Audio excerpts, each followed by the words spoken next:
Hi, I'm Patton Oswalt, star of the show Eric Koenig and the Agents of S.H.I.E.L.D. on ABC. That's here. The show I that's want to the see. show. That's the one. I'm here moderating the 100th episode roundtable with the cast of Agents of S.H.I.E.L.D. That's right, 100 episodes. You made it. I want to ask: do any of you remember your first line of dialogue from Agents of S.H.I.E.L.D.? Do you remember what your first line of dialogue was? I think mine was, whoa, whoa, whoa, whoa, whoa, whoa, whoa. I think that. Oh, it was. Yeah, it was. Mine meant pretty. Sorry, go ahead. Oh no, no.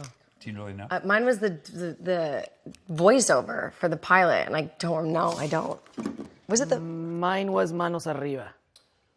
Oh. That was mine too. Hands up. I know. I talked to Daisy. I remember that. Yeah. I remember that. I remember being sick as a dog on my first day. Yeah. I had the massive flu. Sick.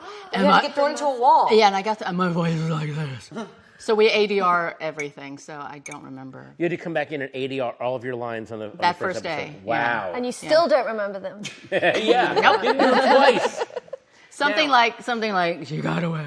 Of the 100 episodes you guys have done, like what scene has been the most impactful for you as an actor, or do you think for your character, in terms of where they then went after that scene happened? One of the scenes that was very impactful for my character and for me was doing the scene where I get my powers. They were like, okay, so you're just gonna have to just stand here. The shell, the husk is gonna come off you. So break the husk off you, and then see BJ's dead, and then look at Raina. She's an Inhuman. This is literally what they go. Raina. Do it super slow. Yeah, so they go. And it's so all that she's, needs to happen in well, they 98 said, frames. So they go look at BJ, then look at Raina, look back at BJ. They go, get emotional, cry. So basically cry, and then your powers come in, and then like do this thing. And so they said, but you only have 15 seconds to do all of that. But that was significant. Yeah, a lot of you guys have been in some pretty heavy special effects scenes where you've had to do what you just described.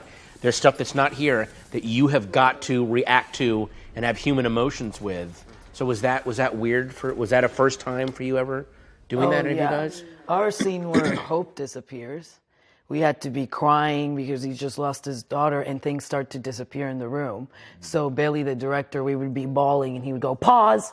And they would run in, take the table away, and we would have to stay like that. They would take the table and a couple of pieces of furniture, then they would go, action, and we would have to start right where we left off, so it would match. It's like the kids' game, right? The free, Yeah, the freeze. But emotional freeze. And then emotional freezing, Freeze! Keep that tear right there. And the tear would be like, You're like, I've been in that position where you're like trying to keep that tear in. You're like, just wait. and the poor girl playing Hope. I mean, she was in Henry's arms and she would be screaming, "Don't let me die, Hope!"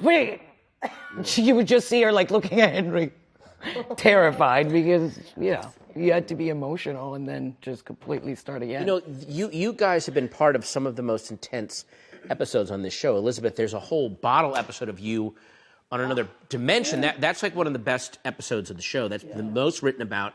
You have gone into space twice to rescue her, gave her the last breath of oxygen. Like, what is it like being this in a show that is huge comic book action, but you are the intense kind of heart and soul of it? How does that feel in the middle of all of this?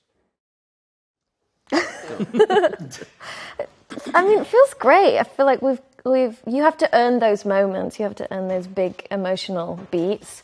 So it's really, the build up to it is always really fun, and us kind of having our little quips back and forth, and it just feels like we're in a team within a team, which is just a really nice, safe place to be. Yeah, there is a real comfort in it, and especially, off camera when you're having a bad day and a bad scene and you feel like you can't, and you're agonizing over it. It's always nice to have Elizabeth, there, because she always just kills it every time. So it's nice to have that to fall back on.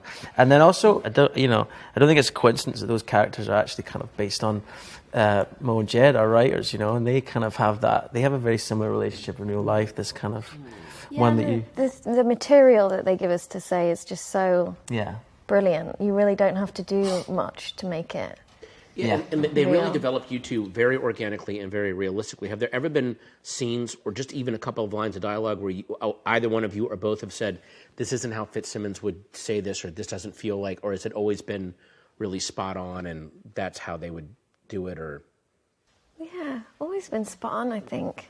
I mean, I think we've known as well the moments that mirror real life we've known about, and I think that always makes it like adds a lot of I don't know. There is gravitas also, to you it. know, there is a side to it that, like, when we first started, we were very adamant that, like, we're good friends. And Platonic. I think we kind of finished, you know, as we finished the sentence of saying, like, I mean, we see each other like brother and sister. Yeah. Oh no, we are definitely kissing in the next scene. And so that was like there has been moments where we've gone through, first kisses and stuff like that have been, I found very, very nerve-wracking. You're turning red right now. Am I? I'm sure I wasn't already red. But those are the same for everybody's characters, because at the start of this, we didn't know where any of our characters were going to go. And so each episode, it was like, my mom died when I was 4. Oh, I didn't realize that, it was kind of, I think we can all speak to that we all learned about our characters as we carried on filming. And, it's not like a movie where you know where you're going to get to at the end. It's like every episode is kind of... Every week there's new information. Yeah. Like, okay. Yeah. So I want to ask a couple of individual questions. Clark, and at this point, if you're watching this, don't yell spoilers at me. This happened last season, so catch up. But at the end of season 4, Coulson made a deal with the Ghost Rider, and how do you think the terms of that deal are now weighing on Coulson or...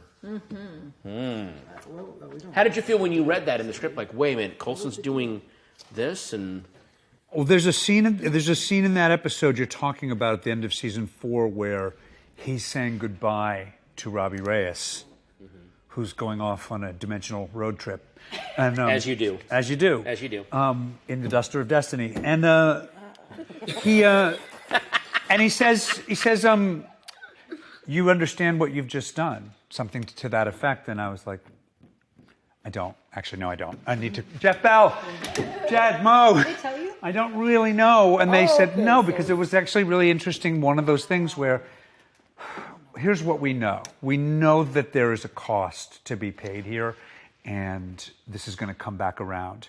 And that's about all that they said. And as you get further into this season, it becomes clear that that's something that's going to... That's a bill that's going to come due in this season. That leads me to Chloe. Your character has been... I love what they've done with your character in that first you're this outsider, investigative reporter, I'm going to take down the deep state. Then you're made a part of the deep state where you're trying to control superhumans. Then you become a super... Like, it's almost like each thing that you are about to take down, you are then brought into it. So, and you are playing this...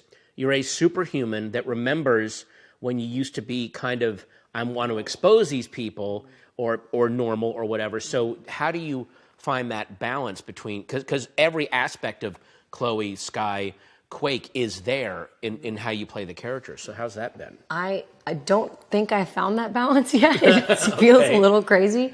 The fact that I didn't even audition, I've had like 900 names. It was Sky when I first started, and my motive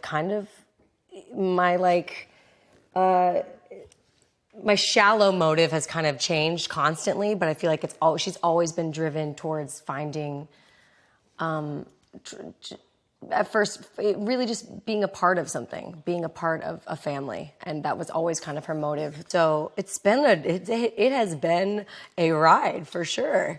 Yeah, I never know what my hair is going to look like, what kind of clothes, and what my name will be. So I feel like every season, I feel like I'm playing somewhat of a different character, but also kind of exactly the same. Wow. I want to do 2 more quick questions, one for Ming and then one for Henry and Natalia. You started off, your character was the Cavalry, and everyone's like, don't call her the Cavalry. Yeah, which it plays like a joke line, but then when in the episode Tracks, you actually see that being the Cavalry means doing some pretty violent and scary stuff. So what was the journey? Yeah. So what's the journey been from being the Cavalry to where she is now, to where May's gotten now? Like, what's that been like? Well, it's interesting because the first time you see May, she's behind a desk and she's kind of extricated herself from everything that she believed about herself and her love of what she wanted to do because of this traumatic thing that, as an actor, I had no idea about. And then when that story finally came out about Bahrain and about her having to make a choice to kill a young child while she was in the process of wanting to start her own family with Andrew. And that's what devastated her. And yet everybody else saw her as a hero because she saved all these S.H.I.E.L.D. agents. But for her, it was a choice that gave her I think that wall that she puts up, that mask of, I'm not going to care about anything. Okay, Coulson wants to recruit me and bring me back. I'm doing it because of my loyalty to Coulson. Right. But then there was also the reveal that you had been co-opted by Nick Fury to be keeping an eye on me. Because he knew the truth. Yes, I knew the truth, but I've always cared about Coulson and so much to want to do something completely against what she wanted to do. And now, now I think it's interesting to have May be sort of this maternal figure. To an Inhuman. To an Inhuman. But not just her. But what they're doing this season with Robin. Yes. Oh, especially that. It's been. I love seeing May in that. I think it's sweet. It's such a beautiful balance to. But that's what's so amazing story. about our writers. Like I keep asking, I think, is this what you foresaw all these years, or is it just this organic process of us being given the gift, by ABC, by Marvel, to continue telling all this middle part of our story? It's fantastic. One really last is. question for Henry and Talia. You two have been put through the ringer physically on this show. You're at the point where you have a shotgun axe now because awful stuff is coming for you guys. So what has that been like? The kind of emotional highs and lows? Because also you're in the middle of some of the more intense action sequences, and they've added this whole other emotional element to it. So what's that been like? Oh, I love it. I'm very grateful to get to do that because when my role started, I thought it was going to be mostly physical. And like Elizabeth said, you kind of earn those moments in the show. So to be able to get those moments as an actor, firstly, just as an actor is, it's a well of gratitude. But just also, we've become dear friends getting to do it with a really close friend and an actor that you respect, and not just action stuff or short little scenes, but actually meaty scenes that we can work on. It's just really incredible. Yeah, I mean, I find it an honor, honestly, that they even ask us to do heavy material like that, because it means that they believe in us. And I mean, and to actually do it, I love it. I absolutely love it. I love every challenge that they give me. Just because it connects me more to the character, something I enjoy personally, and it just creates more layers. It makes the character more complex as well. I have to say, like, everyone, this show is hard. Like, this might be like a Marvel show where we're in space and we're fun, but every single person here is so incredible. It's physical. There's stunts. Everyone has comedy chops. It's high stakes.